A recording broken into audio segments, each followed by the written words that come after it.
जय सिया राम, जय हनुमान। स्वागत है आपका आपके अपने श्री राम जी के YouTube चैनल श्री राम जी की कृपा में और साधना मार्ग में। आज हम इस वीडियो में आप लोगों को बताएंगे कुछ ऐसी शक्तियों के बारे में जो आपके शरीर की कुछ ऐसे जगह होती हैं, कुछ ऐसे स्थान होते हैं, अगर वो रोम छिद्र आपके खुल जाते हैं तो वो शक्तियां आपके अंदर प्रवेश कर जाती हैं और आपके साथ रहने लगती हैं। आज इस वीडियो में हम आपको ऐसी ही जानकारी देंगे राम नाम के जाप के संबंधित। जैसे ही साधक राम नाम का जाप करने लग जाता है वैसे ही वैसे उसके अंदर दैवीयता, अलौकिकता आने लगती है और फिर उसके अंदर परिवर्तन होना शुरू होता है।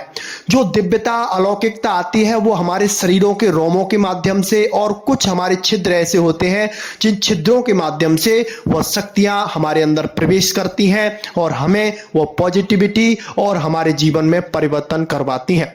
सबसे पहले जब साधक राम नाम का जाप करता है तो उसके अंदर एकाग्रता जागृत होती है, यानी कि एकाग्रता से वह जाप करने लगता है और अपने मन को शांत कर लेता है।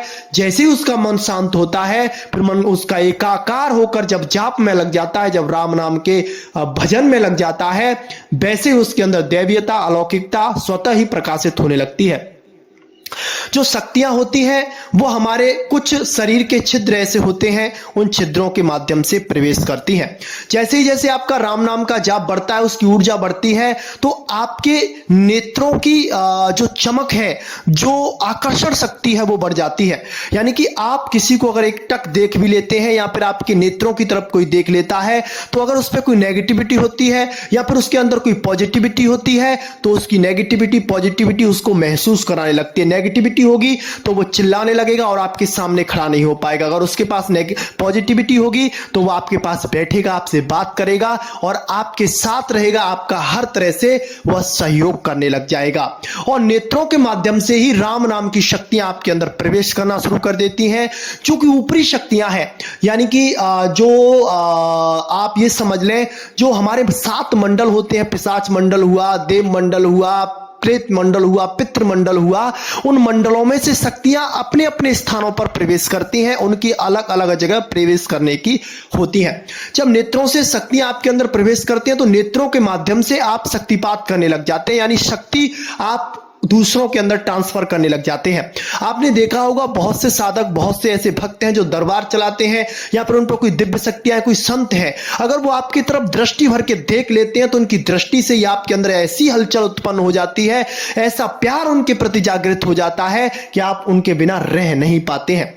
या फिर अगर उनके अंदर कोई नेगेटिविटी है, यानी कि आपके अंदर कोई नेगेटिविटी, उन्होंने अपनी पॉजिटिव भरी निगाहों से आपके अंदर देख लिया तो आपके शरीर में जलन होने लग जाएगी, आप उनके सामने रुक ही नहीं पाएंगे। फिर उसके बाद हमारे जो कानों के छिद्र होते हैं उसके माध्यम से मंत्रों की ऊर्जा और भजन, पूजा पाठ की जो ऊर्जा होती है वो बनती है और वो आपके अंदर प्रवेश करना शुरू कर देती है।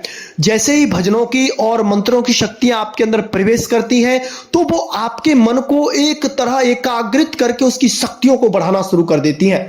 आपके अंदर पॉजिटिव शाइन आने लग जाते हैं, पॉजिटिविटी भर जाती है, पॉजिटिव थॉट्स आने लग जाते हैं, हर चीज आपके साथ पॉजिटिवली होने लग जाती है। यानी कि जो भी आप सोचते हैं उसका पॉजिटिव रिस्पॉन्स आपके अंदर से निकलता है। कोई नेगेटिव आपके साथ हो रहा है, आपको लग रहा है ये हमारे साथ गलत हो रहा है, उस जगह पर भी आप पॉजिटिव साइन लेकर पॉजिटिव उसके बारे में सोचने लग जाते हैं और पॉजिटिव ही आप रहते हैं। तो कानों के माध्यम से जो भजन सुना जाता है, सत्संग सुना जाता है, कीर्तन सुना जाता है, उससे आपके अंदर पॉजिटिविटी का संचार होता है और उस पॉजिटिविटी की वजह से ही आपके जीवन में एक नई दिशा, एक नया मार्ग प्रशस्त हो जाता है।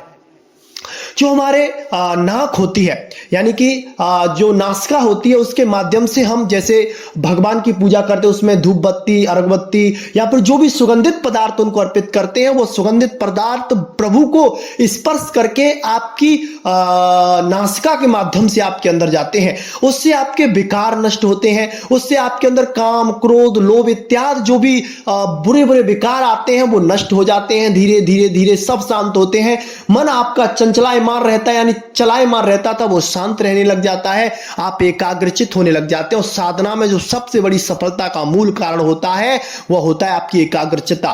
यानी कि अगर आप एकाग्र हैं अपने कार्य के लिए, अपनी साधना के लिए, अपने भजन के लिए, अपने पूजा पाठ के लिए, अपने हर कार्य के लिए एकाग्रचित होकर आप मेहनत करते हैं तो आपको वह चीज, वह वस्तु स्वतः ही प्राप्त हो जाती है। इसमें कोई भी संशय संदेह नहीं है।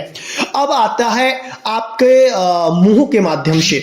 मुंह के माध्यम से जैसे आपका मुंह होता है, उसके माध्यम से जैसे आप प्रभु का प्रसाद ले रहे हैं, प्रभु का चरणामृत ले रहे हैं और प्रभु से संबंधित जो चीजें भोग लगा के आप भोजन करते हैं तो उसकी पॉजिटिविटी मुख के माध्यम से आपके अंदर जाती है। और जो खान पान की अशुद्धता होती है, जो नेगेटिविटी खान पान की होती है, वो नेगेटिविटी आपकी दूर हो जाती है और खान पान में पवित्रता, शुद्धता आने लग जाती है और आप सात्विक भोजन खाना पसंद कर देते हैं। आपने देखा होगा कि अगर आपने कोई गलत चीज खा ली, गलत भोजन खा लिया, बाहर का कोई पदार्थ खा लिया, उसमें कुछ मिलावट है ऐसी, तो आपको उससे जलन होने लग जाती है। लेकिन उसके विपरीत ही जब आप भोग लगाकर किसी सामग्री को खाते हैं या उसे अर्पण करते हैं या उसे अपने अंदर ले जाते हैं मुख के माध्यम से, तो आपको एक अलग ही शीतलता, अलग ही आनंद और उस पदार्थ का जो स्वाद है वो कई गुना आपके सामने बढ़कर आ जाता है। बाबा की कृपा आप पर होने लग जाती है।